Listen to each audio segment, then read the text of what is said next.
नमस्ते दोस्तों, स्वागत है आप सबका मेरे चैनल पर। आज का मेरा जो ये लेक्चर है, जो लेक्चर वीडियो है, वो ख़ास तौर पर 11वीं कक्षा के बच्चों के लिए है जिन्होंने अपने ऑप्शनल सब्जेक्ट के तौर पर, अपने इलेक्टिव सब्जेक्ट के तौर पर कंप्यूटर साइंस को ऑप्ट किया है। तो आज सबसे पहले हम शुरुआत करते हैं कंप्यूटर सिस्टम ओवरव्यू नामक चैप्टर से। तो इससे पहले कि मैं आज इस वीडियो की शुरुआत करूं, सबसे पहले आप नीचे जाकर लाल बटन को दबाएं, मेरे चैनल को सब्सक्राइब करें यदि अभी तक आपने ऐसा नहीं किया है, और यदि आपको मेरा ये वीडियो पसंद आता है तो इसको लाइक करें, दूसरों के साथ शेयर करें एवं बेल आइकन नोटिफिकेशन वाला दबाना ना भूलें ताकि आपको मेरे सारे लेटेस्ट अपडेट्स समय समय पर मिलते रहें। तो आइए शुरू कर लेते हैं आज की क्लास।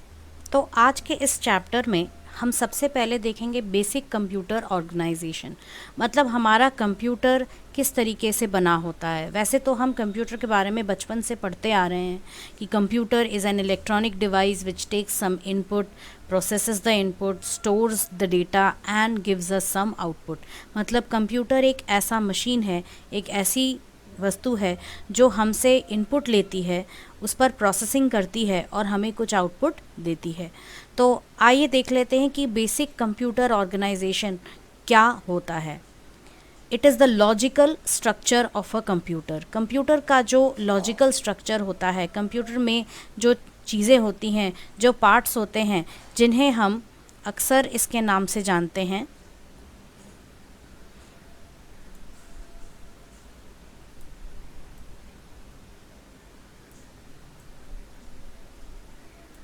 यहाँ पर हम इनका नाम लिख देते हैं: input unit, output unit, processing unit या प्रोसेसर, और साथ में एक चीज़ और, मेमोरी यूनिट। तो हमारा कंप्यूटर बेसिकली इन चार चीज़ों में विभक्त होता है, डिवाइडेड होता है, जिसमें होता है इनपुट यूनिट, प्रोसेसर, आउटपुट और मेमोरी यूनिट। तो इनपुट यूनिट से हम प्रोसेसर को इनपुट देते हैं। इनपुट यूनिट से सबसे पहले हम किसी भी इनपुट डिवाइस का इस्तेमाल करके, जैसे कीबोर्ड या माउस, इसका इस्तेमाल करके हम डेटा को इनपुट यूनिट तक पहुंचाते हैं। इनपुट यूनिट उसे प्रोसेसर तक ले जाता है। प्रोसेसर में ये डिसाइड होता है कि या तो उसे मेमोरी यूनिट में भेजा जाए, मतलब मेमोरी में स्टोर किया जाए, या फिर मेमोरी से कोई डेटा लिया जाए, उस पर प्रोसेसिंग की जाए और उस डेटा को वापस भेजा जाए किस पे, आउटपुट यूनिट पे, जहाँ से वो मॉनिटर, प्रिंटर, स्पीकर के थ्रू हम तक पहुँच सके। तो ये कहलाता है IPO साइकिल, जिसे आप इनपुट प्रोसेस आउटपुट साइकिल भी कहते हैं।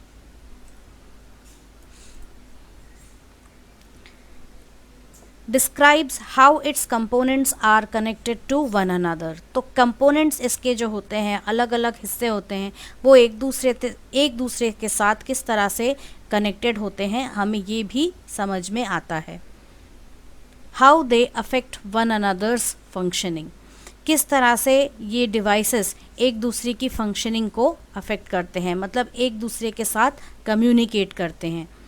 जैसे कि हमने देखा कि इनपुट यूनिट ने यूज़र से कुछ डेटा लिया, उसको प्रोसेसर तक पहुंचाया।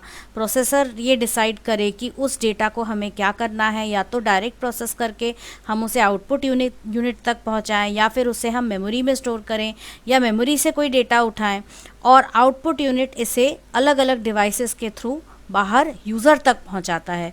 तो इसी तरह से आप देख सकते हैं किस तरह से हर एक पार्ट, कंप्यूटर का हर एक हिस्सा एक दूसरे हिस्से के साथ कम्युनिकेट करता है।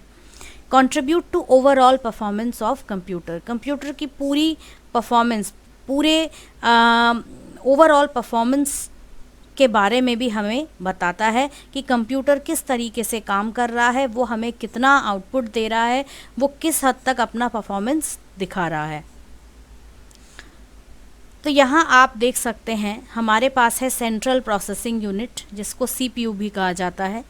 कंट्रोल यूनिट जिसे CU भी कहा जाता है, एरिथमेटिक लॉजिक यूनिट जिसे ALU कहा जाता है, मेमोरी यूनिट जिसे MU भी कहा जाता है, और इनपुट यूनिट और आउटपुट यूनिट। तो यहाँ सबसे पहले इनपुट यूनिट मैंने आपको बताया, जैसा कि मैंने आपको बताया अलग अलग इनपुट डिवाइसेस का इस्तेमाल करके, जैसे कीबोर्ड, माउस वगैरह, इनका इस्तेमाल करके वो डेटा को सबसे पहले पहुंचाता है अपने CPU में। CPU के अंदर ये जो कंट्रोल यूनिट आपको दिख रहा है, वो कंट्रोल यूनिट होता है हमारे CPU का ब्रेन। ये होता है the brain of the CPU। मतलब CPU का हर काम कौन कंट्रोल करता है? Control unit. कौन सी चीज़ कहाँ से आएगी, कहाँ पर जाएगी, उसके साथ क्या किया जाएगा, ये सब कुछ डिसाइड करता है कंट्रोल यूनिट। तो हम सबसे पहले देख लेते हैं कि कंट्रोल यूनिट क्या काम करता है। तो जैसे यूज़र ने कोई किसी भी तरह का इनपुट दिया तो वो चला जाता है इनपुट डिवाइस के पास। इनपुट डिवाइस के थ्रू वो चीज़ चली जाती है हमारे सेंट्रल प्रोसेसिंग यूनिट के पास। अब कंट्रोल यूनिट ये डिसाइड करता है कि इस चीज़ के साथ क्या किया जाए। तो मैं एक एग्जांपल के थ्रू आपको ये बताती हूँ। जैसे कि हमारे पास एक छोटा सा पाइथन प्रोग्राम है।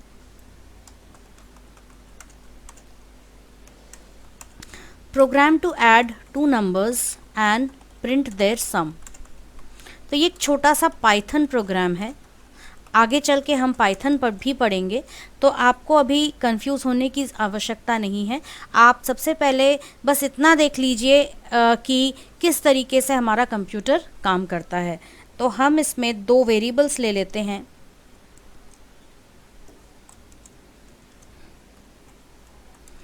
तो जैसा कि आप सबको पता है कि वेरिएबल्स क्या होते हैं।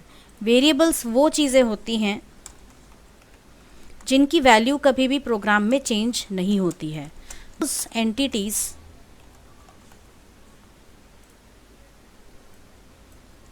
whose values, sorry, मैंने गलत बताया, those entities whose values keep changing throughout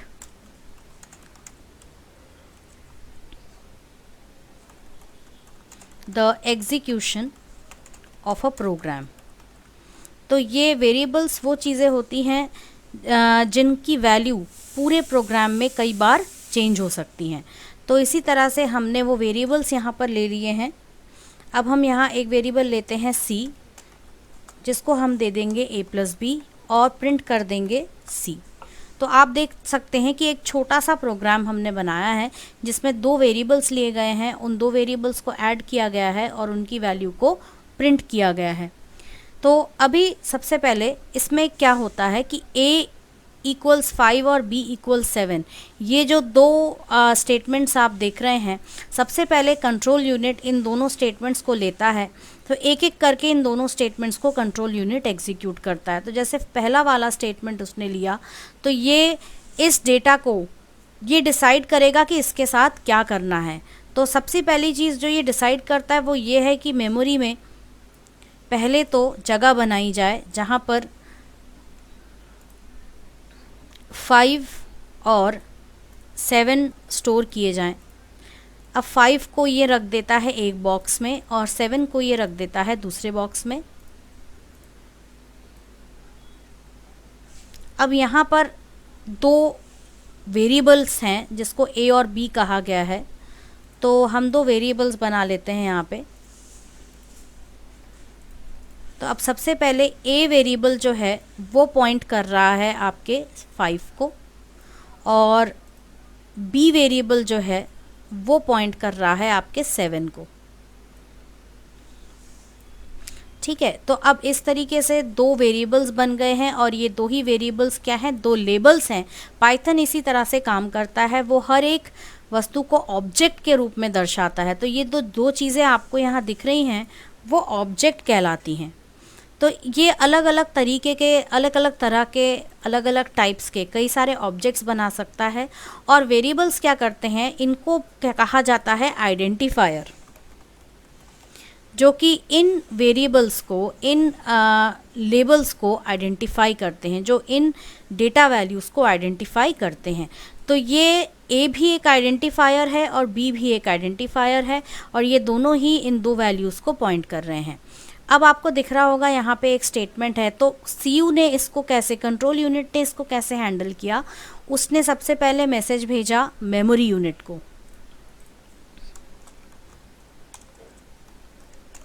memory unit को वो मैसेज भेजता है ये कहकर कि ये दो वेरिएबल्स जो हैं इनको कहीं ना कहीं हमें स्टोर करना है, तो ये दो वैल्यूज़ जो है तुम स्टोर करोगे। तो वो इन दो वेरिएबल वैल्यूज़ को कहाँ भेज देता है, मेमोरी यूनिट में। तो ये जो सारा काम होता है ये मेमोरी यूनिट में होता है।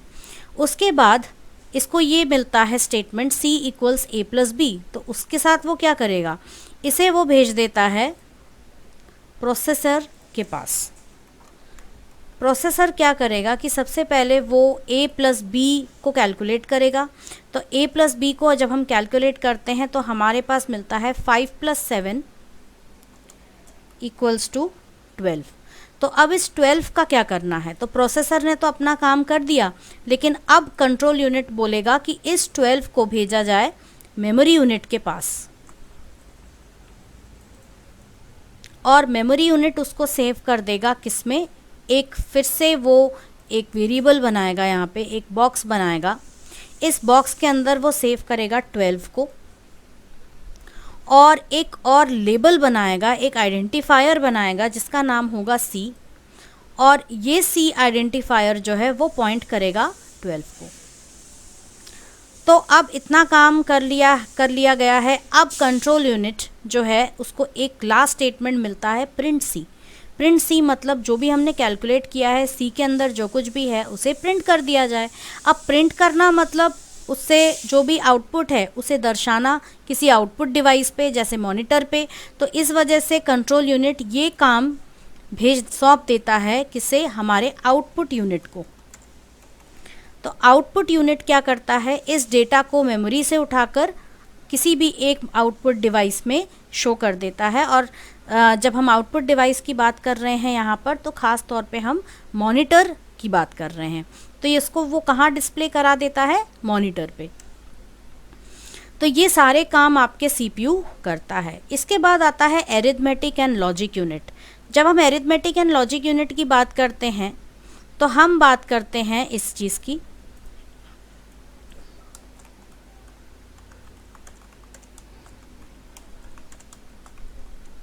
ALU की। इसे ALU भी कहा जाता है। अब ALU क्या काम करता है, ALU हमारे लिए ये सारे काम करता है। पहले तो ये एरिथमेटिक ऑपरेशंस करता है हमारे लिए, जिनके अंतर्गत आता है एडिशन, जिसे हम प्लस से जानते हैं, सब्ट्रैक्शन मतलब माइनस, और है मल्टीप्लिकेशन जिसको हम इससे भी जानते हैं, और है डिवीज़न। तो हम देख सकते हैं कि एरिथमेटिक ऑपरेशंस ये सारी चीज़ें हैं। और इसके अलावा ये लॉजिकल डिसीजंस भी लेता है आपके लिए। ये हम आगे पढ़ेंगे जब हम पाइथन में लूप्स और इटरेशंस और डिसीजन मेकिंग पढ़ेंगे। तो किसी भी तरह का डिसीजन मेकिंग हो गया या इटरेटिव स्टेटमेंट्स या इटरेशन हो गया, ये सारे काम कौन करता है, हमारा ALU। डिसीजन मेकिंग की बात करें तो हमारे पास बहुत सारे ऑल्टरनेटिव्स होंगे। तो उन ऑल्टरनेटिव्स में से हमें किस ऑप्शन को चूज़ करना है, इस तरह का अगर हमें कोई काम करवाना है अपने प्रोग्राम से तो हम वो करवा सकते हैं। इटरेशन मतलब किसी एक काम को अगर हमें बार बार करवाना है तो वो सारे काम करवाना। तो ये सारी चीज़ें कौन करता है, ALU करता है। तो इसके पहले प्रोग्राम में आपने जो देखा यहाँ पर, ये जो C equals A plus B काम हो रहा था, ये भी किसने किया है, ALU ने ही किया है। तो ये जो काम हुआ है ये किया गया है आपके ALU के द्वारा, एरिथमेटिक एंड लॉजिक यूनिट के द्वारा। तो कंप्यूटर IPO साइकिल को फॉलो करते हैं, जिसको इनपुट, प्रोसेस और आउटपुट साइकिल भी कहा जाता है। तो हमने देखा कि इनपुट प्रोसेस आउटपुट साइकिल कैसे फॉलो होता है। इनपुट प्रोसेस आउटपुट साइकिल को बेहतर तरीके से समझने के लिए हम एक डेली लाइफ का एग्जांपल ले लेते हैं। आपने अपने डेली लाइफ में भी ऐसे बहुत सारे एग्जांपल्स देखे होंगे। जैसे सबसे पहले तो हमारे पास जो है, हमें मान लीजिए कोल्ड कॉफ़ी बनाना है, तो कोल्ड कॉफ़ी बनाने के लिए हमें सबसे पहले सामग्री की आवश्यकता होगी, जैसे जो हमारे इंग्रेडिएंट्स हैं। तो यहाँ आप देख सकते हैं कि इंग्रेडिएंट्स में क्या क्या चीज़ें हैं। जैसे हमारा कॉफ़ी हो गया, हमारा कोको पाउडर हो गया, मिल्क हो गया, शुगर, चॉकलेट सिरप। तो ये सारी चीज़ें जो हैं इंग्रेडिएंट्स हो गई। तो इंग्रेडिएंट्स को हम किस कैटेगरी में रख सकते हैं? हम उन्हें रख सकते हैं इनपुट की कैटेगरी में।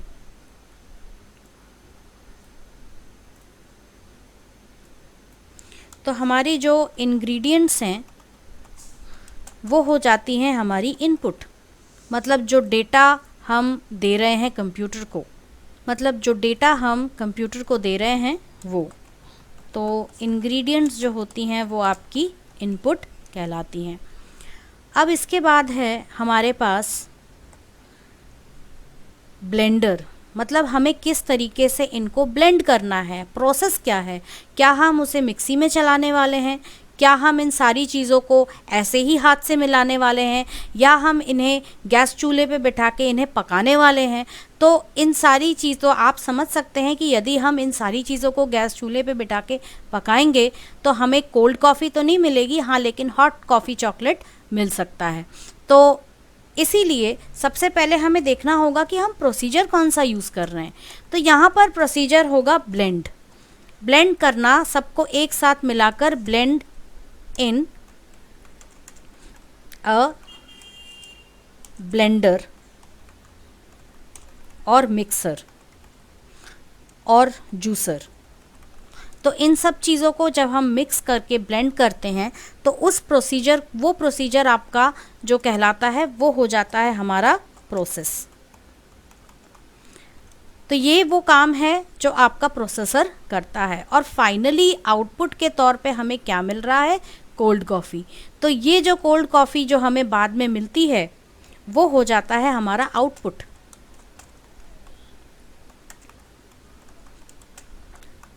जो कि हमें डायरेक्ट सर्व किया जाता है। तो आप देख सकते हैं यहाँ पे क्या क्या चीज़ें हो रही। ये इनपुट हो गया,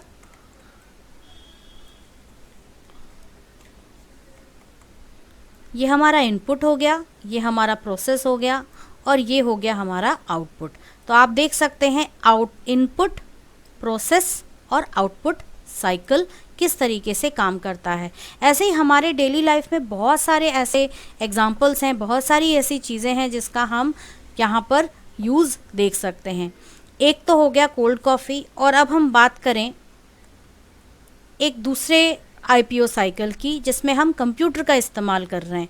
तो आप देख सकते हैं कि यहाँ पे कुछ टेबल्स हैं, टेबल्स इन अ डेटाबेस, जो कि इनपुट हैं। इन्हें हमने कंप्यूटर में भेजा, कंप्यूटर ने इन सारी चीज़ों को प्रोसेस किया और हमको दिया reports, charts, graphs, histogram etcetera. जैसे आप देख सकते हैं कि यहाँ पर हमें कुछ लोगों के नाम दिख रहे हैं। नेम, फर्स्ट नेम, ये जो नेम फर्स्ट वाला कॉलम है ये दिखा रहा है लास्ट नेम। ये आपका फर्स्ट नेम है, ये सिटी है, एज है, सैलरी है। अब हमें उन सारे लोगों की लिस्ट चाहिए जिनकी सैलरी $200 से ज़्यादा है। तो वो चीज़ क्या है, हमने एक प्रश्न पूछा, कंप्यूटर ने कोई एल्गोरिदम या प्रोग्राम का यूज़ करके हमारे डेटाबेस से डेटा को निकाला और उसका क्या बना दिया, रिपोर्ट, चार्ट, ग्राफ, इसके फॉर्म में उसने हमें क्या दे दिया, आउटपुट दे दिया। तो यहाँ भी आप देख सकते हैं इनपुट, प्रोसेस और आउटपुट साइकिल।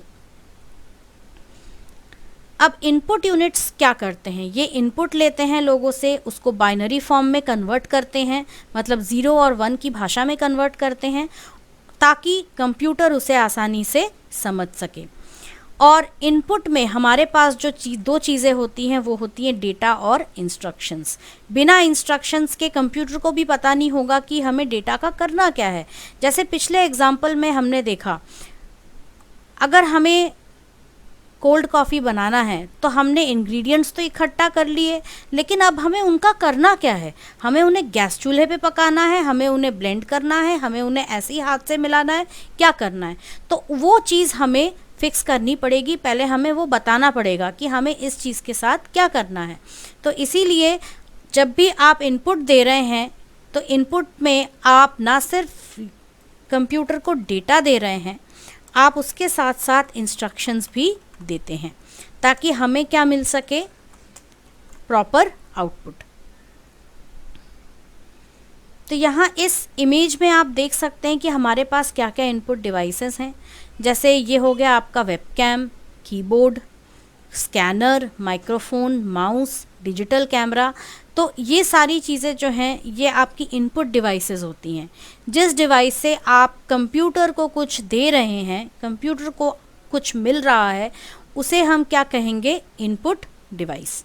और इनपुट यूनिट क्या करता है, इन सारे इनपुट डिवाइसेस को अच्छे से मैनेज करता है। अब आप देखें इनपुट में दो चीज़ें जो होती हैं वो क्या है, डेटा एंड इंस्ट्रक्शंस।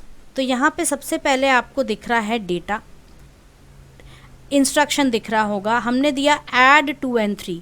तो यहाँ पर जब हम बात कर रहे हैं ऐड 2 and 3 की, तो यहाँ पर डेटा क्या है, हमारा डेटा है 2 and 3, लेकिन हमारा जो इंस्ट्रक्शन है वो क्या है, ऐड। तो ऐड हमारा इंस्ट्रक्शन हो जाता है और डेटा हो जाता है 2 and 3। उसी तरह से हमारे पास यहाँ पर है प्रिंट हेलो वर्ल्ड। तो प्रिंट हेलो वर्ल्ड की बात करें तो हेलो वर्ल्ड जो है वो क्या है, वो हमारा डेटा है और प्रिंट जो है वो हमारा क्या है, इंस्ट्रक्शन है। अब कुछ इनपुट डिवाइसेस देख लेते हैं, माउस, कीबोर्ड, स्कैनर, वेबकैम। इनके अलावा भी हमारे पास और चीज़ें हैं, जैसे मैं बता देती हूँ आपको।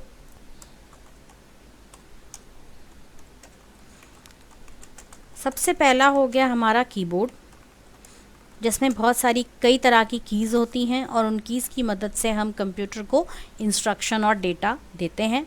इसी तरह का एक सॉफ्ट कीबोर्ड हमारे स्मार्टफोन में भी होता है। इसके अलावा होता है एक पॉइंटिंग डिवाइस जिसे माउस भी कहा जाता है, स्कैनर, माइक, जॉयस्टिक, जो कि ज़्यादातर गेमर्स यूज़ करते हैं गेमिंग के लिए, गेमिंग कीपैड। आपने देखा होगा जब आप PS4 या फिर Xbox 360 में गेम्स खेलते हैं तो आपको ना सिर्फ जॉयस्टिक से काम करना पड़ता है, बल्कि कई बार गेमिंग कीपैड का भी आप यूज़ करते हैं। और इसी तरह से आपके पास और चीज़ें भी हैं, जैसे MICR, जिसको magnetic ink character recognition device भी कहा जाता है। और इसका इस्तेमाल ज़्यादातर होता है बैंक्स में, जहाँ पे चेक्स को प्रोसेस करने के लिए इसका यूज़ किया जाता है।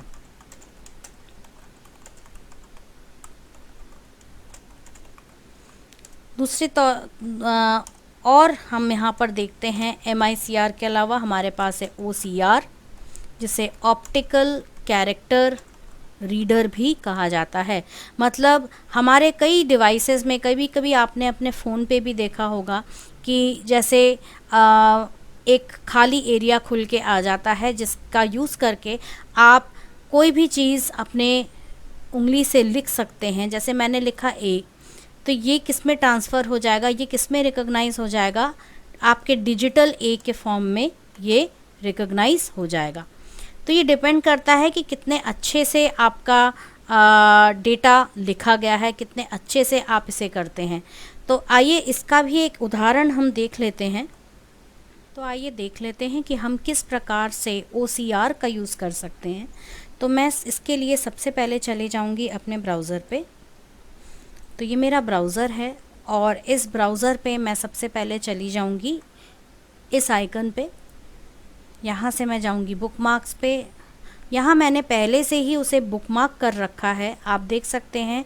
फ्री ऑनलाइन OCR करके ये एक वेबसाइट है जिसे मैंने पहले से ही बुकमार्क में ऐड कर रखा है। आप चाहें तो इसका URL नोट कर सकते हैं। तो इसका URL जो है वो मैंने डिस्क्रिप्शन में डाल दिया है, तो आप इसे वहाँ से देख सकते हैं। तो यहाँ आप देख सकते हैं कि ये ऑनलाइन OCR नाम का वेबसाइट खुल गया है। तो अब मैं सबसे पहले चली जाती हूँ इस ऑप्शन पे सिलेक्ट फाइल। यहाँ से मैं चली जाऊँगी किसी भी एक फ़ाइल पर। तो मैं सबसे पहले अपने असाइनमेंट फ़ोल्डर में जाती हूँ। यहाँ पे मैं चली जाती हूँ मेरे स्कैन्ड जो बुक्स हैं, मैंने कुछ पेजेस को स्कैन करके रखा हुआ है, तो मैं उन पे क्लिक कर लेती हूँ। तो जैसे मैंने इस पर क्लिक कर लिया, ओपन कर लिया और इसको मैंने कन्वर्ट कर दिया।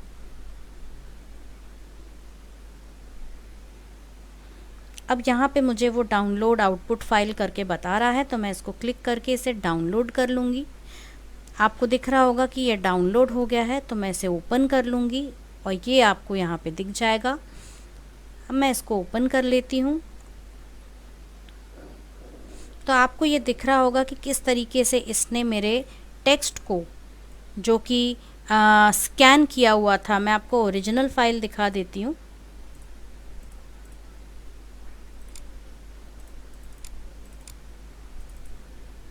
ये है ओरिजिनल फाइल, जो कि एक मतलब जिसे मैंने स्कैन करके यहाँ डाला था।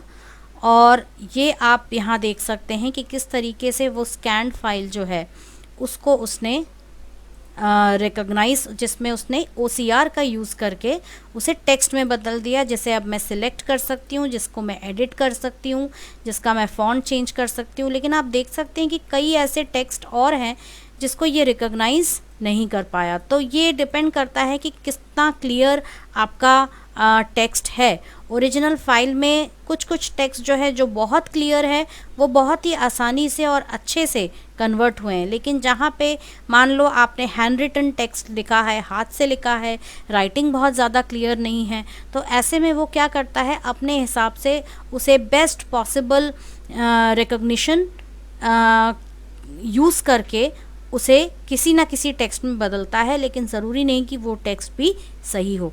तो इसे कहा जाता है OCR। तो ये कुछ हो गए हमारे पास इनपुट डिवाइसेस। अब हमारे पास है आउटपुट डिवाइसेस। जैसे आप देख सकते हैं CRT मॉनिटर, LCD मॉनिटर, हमारे पास है प्रिंटर, प्लॉटर, स्पीकर। ये सारी चीज़ें जो हैं ये CPU से आने वाली आउटपुट को, CPU से आने वाले रिज़ल्ट को आउटपुट डिवाइसेस तक भेजते हैं। तो यहाँ आप कुछ आउटपुट डिवाइसेस देख सकते हैं। जैसे हमारे पास हो गया मॉनिटर, प्लॉटर, प्रिंटर, स्पीकर, है ना। तो ये जो है हमारे पास जो प्लॉटर आपको दिख रहा है, ये एक बड़ा प्रिंटर होता है जो कि बड़े बड़े पोस्टर्स, मैप्स और फ्लेक्सेस प्रिंट करने के लिए यूज़ किया जाता है। उसके बाद है हमारे पास CPU। तो हम पहले ही CPU के बारे में पढ़ चुके हैं, जिसमें हमारे पास होता है arithmetic and logic unit, ALU। हमारे पास होता है कंट्रोल यूनिट, जो CPU के सारे एक्टिविटीज़ को, CPU के सारे पार्ट्स को कंट्रोल करता है। मेमोरी यूनिट, जो कि स्टोरेज के लिए होता है, और ख़ास तौर पे मेमोरी यूनिट की अगर हम बात करें तो ये रेफ़र करता है, हालांकि हम बाद में मेमोरी के बारे में पढ़ेंगे। तो अगर हम मेमोरी के बारे में बात करें तो मेमोरी यूनिट बेसिकली दो भाग में होता है। एक होता है आपका प्राइमरी मेमोरी, जिसमें होता है आपका रैम और रोम, और दूसरा होता है आपका ऑक्सिलरी या सेकेंडरी मेमोरी।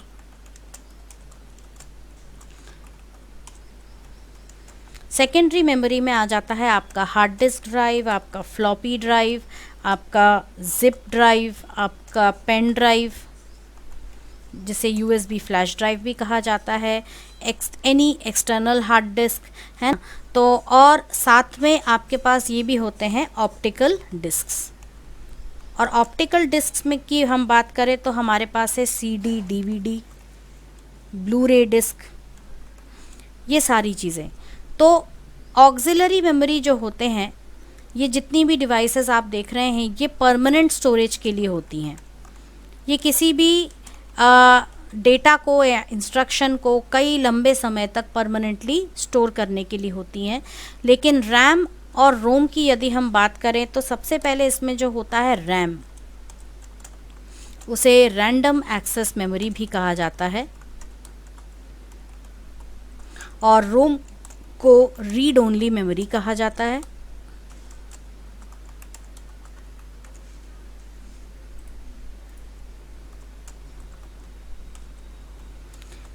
तो रैंडम एक्सेस मेमोरी को रैंडम एक्सेस मेमोरी इसलिए कहा जाता है क्योंकि ये किसी भी डेटा को स्टोर करता है और किसी भी डेटा को रैम से निकालना बहुत आसान होता है, क्योंकि वो कहीं से भी हम डेटा को निकाल सकते हैं। बस हमें डेटा का एड्रेस देना होता है और हम उस डेटा को निकाल सकते हैं। इसके लिए हमें बाकी के डेटा को रीड करने की ज़रूरत नहीं है। और साथ में ये वॉलेटाइल मेमोरी होती है, मतलब जैसे ही जब तक आपके पास इलेक्ट्रिसिटी है तब तक आप इसमें डेटा सेव कर सकते हैं। जैसे ही अपना कंप्यूटर आपने ऑफ़ किया या फिर इलेक्ट्रिक्स या बिजली चली जाती है तो रैम में स्टोर जितना भी डेटा होगा वो सब कुछ डिलीट हो जाता है, इरेज हो जाता है। रोम जो होता है वो रीड ओनली मेमोरी होता है, मतलब कंप्यूटर के मैन्युफैक्चर के टाइम पर ही रोम में कुछ इंस्ट्रक्शंस मैन्युफैक्चरर के द्वारा ही लिखे जाते हैं और ये लिखे जाते हैं कुछ फ्यूज़ या एंटी फ्यूज़ का यूज़ करके। तो इसके बारे में हम डिटेल में तब पढ़ेंगे जब हम मेमोरी के बारे में सीखेंगे। तो रीड ओनली मेमोरी का यूज़ इतना ही होता है कि वो कुछ ऐसे प्रोग्राम्स बनाने के लिए यूज़ होता है, ऐसे प्रोग्राम्स को स्टोर करने के लिए यूज़ होता है जिनका यूज़ हम कंप्यूटर को चालू करने जैसे रोम बायोस में करते हैं। कभी कभार हम उन्हें यूज़ करते हैं एज माइक्रो कंट्रोलर चिप, जो कि कई चीज़ों में यूज़ होता है, जैसे मेडिकल इम्प्लांट्स में, आपका पेसमेकर डिवाइस या कोई ऐसा इक्विपमेंट जो आपके शरीर में लगाया जा रहा हो ताकि आपका शरीर बेहतर तरीके से काम कर सके, या गेमिंग कंसोल्स में, एयर कंडीशनर्स में। तो ऐसे बहुत सारे चीज़ें हैं जो आपने देखे होंगे जिसमें माइक्रो कंट्रोलर चिप होता है, जिसमें कि इंस्ट्रक्शन और प्रोग्राम शुरुआत से ही एम्बेड कर दिए जाते हैं, उसमें डाल दिए जाते हैं और आप इनको चेंज नहीं कर सकते हैं। और यदि चेंज भी करना है तो बहुत ही कंट्रोल तरीके से चेंज हो सकते हैं। तो इसके बारे में इंफॉर्मेशन हम तब पढ़ेंगे जब हम ख़ास तौर पर मेमोरी यूनिट के बारे में पढ़ेंगे। और साथ में होते हैं हमारे पास रजिस्टर्स। तो आइए देख लेते हैं इन सारी चीज़ों के बारे में। तो ALU, जैसे कि मैंने आपको बताया, ये कई तरह के एरिथमेटिक ऑपरेशंस करता है और लॉजिकल ऑपरेशंस भी करता है। Control unit controls and guides the interpretation, flow, manipulation of all data and information, sends control signals, performs program execution. तो कंट्रोल यूनिट ये सारी चीज़ें करता है, वो एक जगह से दूसरी जगह पे इंफॉर्मेशन को पहुंचाता है, किस तरह से डेटा को मैनेज किया जाना चाहिए, इंस्ट्रक्शंस को एग्जीक्यूट कैसे करना है, कहाँ से सिग्नल्स को पास कराना है, ये सारी चीज़ें कंट्रोल यूनिट करता है। इसके बाद है हमारे पास रजिस्टर्स।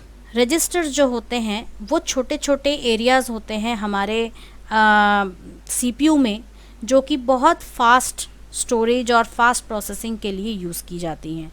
तो रजिस्टर्स को हम कहेंगे small units of data holding places, temporarily hold some important processing information during execution of programs. कई बार प्रोग्राम के एग्जीक्यूशन करने के लिए भी हमें कुछ एरियाज़ की ज़रूरत होती है।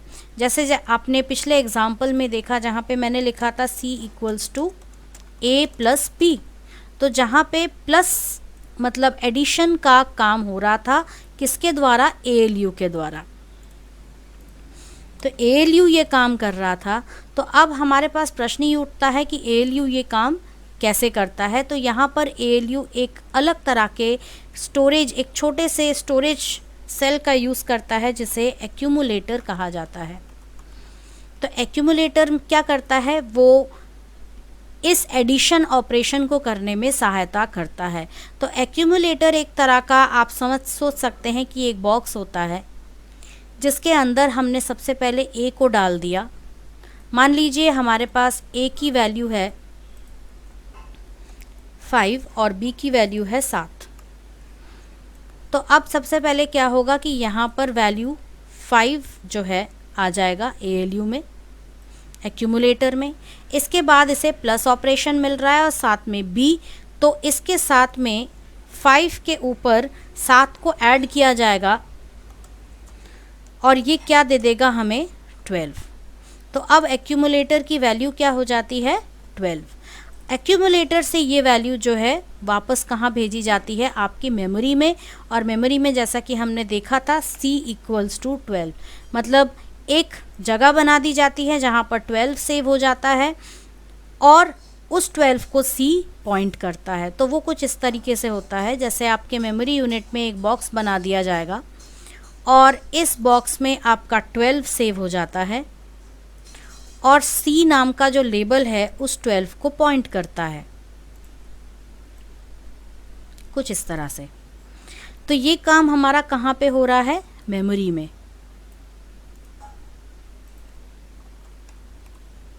और ये जो चीज़ है हमारे पास जो दिख रही है उसे हम एक्यूमुलेटर कहते हैं, जो कि एक CPU रजिस्टर होता है, जो कि एक छोटा सा मेमोरी, फास्ट मेमोरी सेल होता है जो कि CPU अपने काम के लिए यूज़ करता है। इसी तरह से कई सारे रजिस्टर्स यूज़ होते हैं CPU के लिए,